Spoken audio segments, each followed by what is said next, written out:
Ryan was, during RPM, Ryan was asked to comment on his thoughts about his community learning class, and his response was, is it really expected of me to remember? So I found it kind of funny, and also like, you'll see the next slide. It was, so James, she wrote to him and she said to him out loud, I know it can be really hard to recall. I know we've talked before about remembering, and people with autism can't recall events because of their sensory system. He said, so do I have to embarrass myself? Is it covered? He had wrote, so do I have to embarrass myself trying to remember? Mm-hmm. So it's like weird because I know Ryan and he has like a really funny personality. So when I read the first sentence, I was like kind of laughing, but then like I read this sentence and I was like, it like, you know, it makes like, just like we all think, like, you know, getting up here and like even me, like I'm not in college anymore and like I'm nervous being up here, but you know, I think Ryan gets, you know, he gets nervous too. It's just like all of us. So Jane said, no, not at all. So Ryan said, I will write a kind of abstract response, which Ryan is very good at doing abstract responses. He said, this class makes me smile. I love the concept that community is something we need to foster in education. Sometimes we fixate on how our education improves us without thinking of others. Lots of us need to be reminded that our lives are not about us. They are in fact about service. Sorry to say, I myself frequently forget this simple truth. Sorry to say I forget the meaning of life is to love others. That's what community is all about. I'm done now. And I mean, Ryan's just, he's very intelligent to begin with, and I think we've spoken a lot in the class of Ryan has talked about wanting to be in like the priesthood, and that's even something I expressed in the class. Like, I didn't have a class like this in college, and like it's really was like important to have a class like this to remember, like, you know, we're all, you know, here to help each other, and like nobody's competing, and like I think that's Ryan's whole mission in life is to help other people. And this was the worksheet that everybody else did, the answers to the hand, heart, head, and home. We might be missing one, but for home, Ryan wrote, I'm happy to say that I have a great home life. My family eats together. So many people don't have that reality. Loud voices of anger assail them at the dinner table. They can't imagine a loving family. I'm happy to say that I really love my family. I'm still wanting to share this reality with others. And Jane asked him, how would you like to share this reality? He said, maybe that would happen by inviting people to my house. It's a part of the call to priesthood. So Ryan grew up, he is the oldest of 5, and he lives in the house. Right, let's finish your presentation and then you can go. So Ryan, he grew up in a house with, he's the oldest of 5, and then he has a brother, sister, and then 2 twin sisters. His brother recently had a baby, so he's an uncle now as well. And this house has been, it's like a revolving door. They've had, like, his grandmother lives in the house as well. His uncle lived there for a while. Right now, our organization, Karen's Hope, the woman who will be our living caregiver, she actually lives with them right now until the house is done. So, like, this house is just, it's always, like, people coming in and out. They're always, like, eating together. It's still, like, it's such crazy schedules. Like, they always sit down and, like, they have dinner as a family. Like, they're, like, I admire and I, like, idolize the way their family is. Like, I wish my family was still like that. Like, and it's amazing how they've still been able to do that. So list all the things you have knowledge of that you would want to share with others. He said, I want to outline. This is him speaking of individuals with autism. We are smart. We don't have physical control, but our minds have full understanding. Theology and philosophy. I haven't had the chance to learn like most people. My autism is a block. It kept me from school classes that I was interested in. I had to develop other ways of achieving learning. One way I learned was to listen. My hearing is very finely tuned. I hear things from very far. I started listening for interesting information to pass the time. Now I'm learning to listen in class. I'm not used to it, so my knowledge to share is the art of listening. My struggle is what to listen to. I'm learning to listen to things in front of me. It's the best way to start. And just I think with all same thing, like, you know, like everybody's a different, like I'm a type of person, like I have to write everything down, and, you know, Ryan's his whole life has not had that ability, so he listens, and sometimes I think it's amazing because, like, you almost, like, think he's not paying attention, or, like, he's not, you know, he talks and he's, like, talking during class, you don't think, but he just, like, but he is. Yeah, he just absorbs everything, and he the knowledge he has on things are just like amazing. So, but like listening is such a huge part of life, and like a lot of people, like that whole thing, like listen to learn, don't learn to listen, or something like that. Like it's like I feel like. But we all need to listen better. I can say, you know, what Ryan expresses in his RPM sessions, sometimes it's much more than students in class express. Yeah. So, no difference.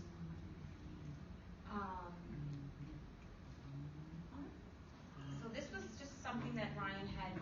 Oh, okay. I think I put this on because Ryan became very agitated because he did not want to use the laminated board, only the stencil.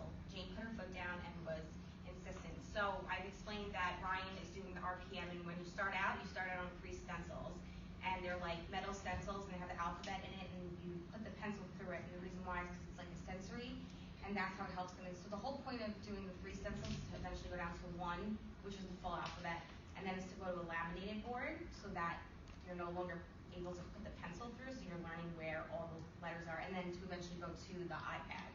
And once he goes to the iPad, a lot of them have the iPads that like will speak out loud, or you'll just be able to like, you know, we tried texting and stuff, but like a lot of people ask why don't you just go straight to the iPad, and like it's just like all of us, if we have to like build ourselves up, like and that's the same thing with individuals with autism, because they have like very narrow vision and very sensitive hearing. Like Ryan, like with kids or loud sounds, like Ryan can hear things like very, very far away. So you're like, I don't know if you guys ever watch like videos of like, you know, when you walk into the mall, like you know, like you see like somebody's like handling change and somebody's opening a door and somebody's like talking, and like it gets very confusing because they're so like sensitive with their hearing. And Ryan said, my topic doesn't make sense to me. Inside, I agree with you. Can you believe that? It's my ego. I know the other board means more mistakes. It also means typing. I'm scared of more independence, so now you feel the love for my struggle. I know you're sensitive to those things. I'm going to write a letter to my mom and Jane. So basically, this was Ryan said. Ryan's basically getting scared because he knows that he's getting to the point of the iPad, which is scary for him because then he knows that, you know, that's like almost like getting to graduation, or like, you know, like he's getting to like that last like final thing. Most of my life, I never really knew what was expected of me. RPM changed that. For the first time, I had a skill to hone. That's never happened before. It's about time I learned to accept my limits. I didn't know mastering something would require me to be humbled. I didn't know it was not a plateau. Not sure where to go from here. I do wait for instruction as I grow. You are my teachers. I'm lucky to have you. I'm done.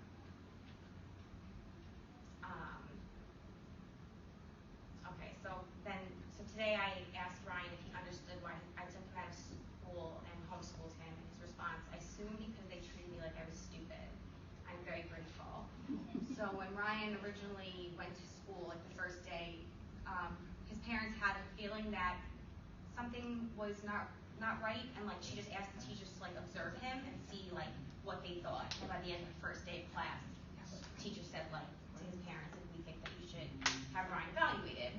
And Ryan's family is very hands-on. His mom ended up taking him and homeschooling him, and his older brother, like, he went to school with it. He did a lot of things with his older brother, so that's how he learned doing, like, just, you know, how other people homeschool. That's how he was homeschooled. And but the thing that's so different is that, like, Ryan was never able to voice his opinion to his mother. So, like, he's now, gosh, what do you have, right? 26. He's going to be 27 in September or January. Yeah, 26. So for like at 25 is the first time like he's getting to speak to his family and to anybody else. So like this is such a huge thing for, obviously, I mean, can you imagine not being able to communicate with your child for 25 years? One of the guys asked last week about if Ryan ever wanted to play sports. So Well, Caitlin, what did you ask? I asked about watching, and his Brandon in the back. Yeah. Do I click on this one? You just have to copy and paste it. I don't think on. Okay. Oh. Sorry. That's okay. No, that's exactly.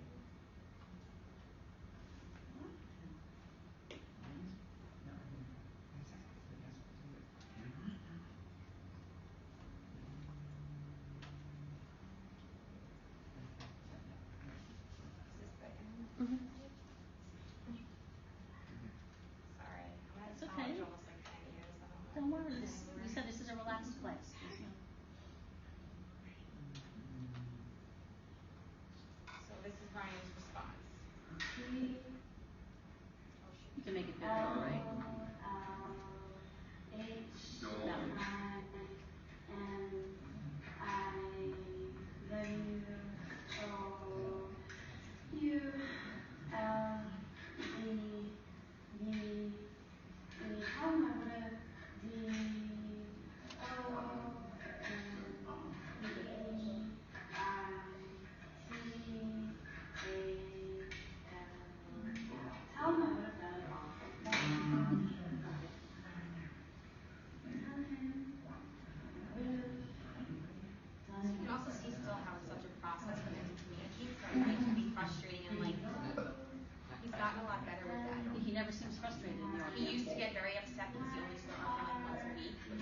Yeah, typically she doesn't.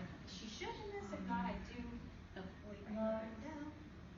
Crystal? So like originally Ryan was on 3 of these boards, so if he wanted to write something, she had 3 boards, but if he wanted to switch a board, she would put up a lemonade and said yes or no, and they would switch boards. So this has been a very, and obviously the next one, like I said, is the laminated board. She's good?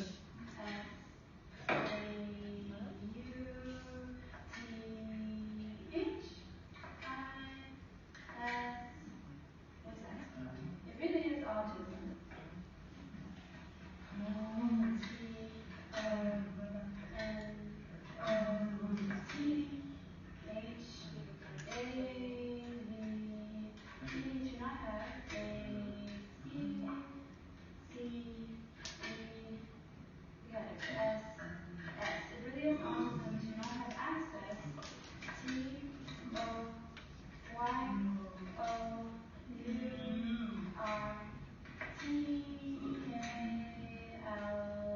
It's also really amazing, because I've watched other individuals do this. Like other individuals with autism, some of them have like they bang their head and have the helmets and stuff. And I've actually watched individuals who like sit there with their helmet, like bang their head and like are still doing RPM. Right. Like amazing. Like their minds are so amazing. Yeah, Ryan looks like he's able to focus. He's got like if you watch from the beginning, I mean he's got so amazing. So I mean his final thing to answer the question was, soccer looks really cool. Tell him I wouldn't have done it all. My real talents are locked away.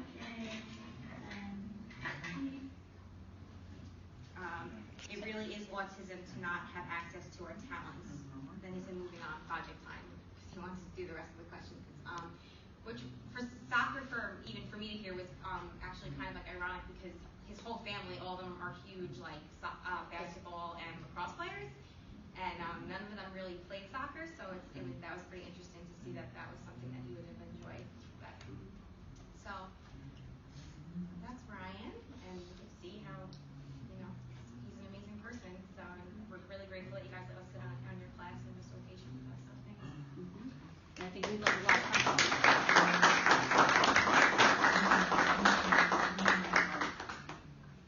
And we learned a lot from Ryan, right? I mean, you never have known, I mean, even if you've heard of autism, did you guys know like a lot about the spectrum of like basically the variety of different types of abilities and needs people on the autism spectrum have?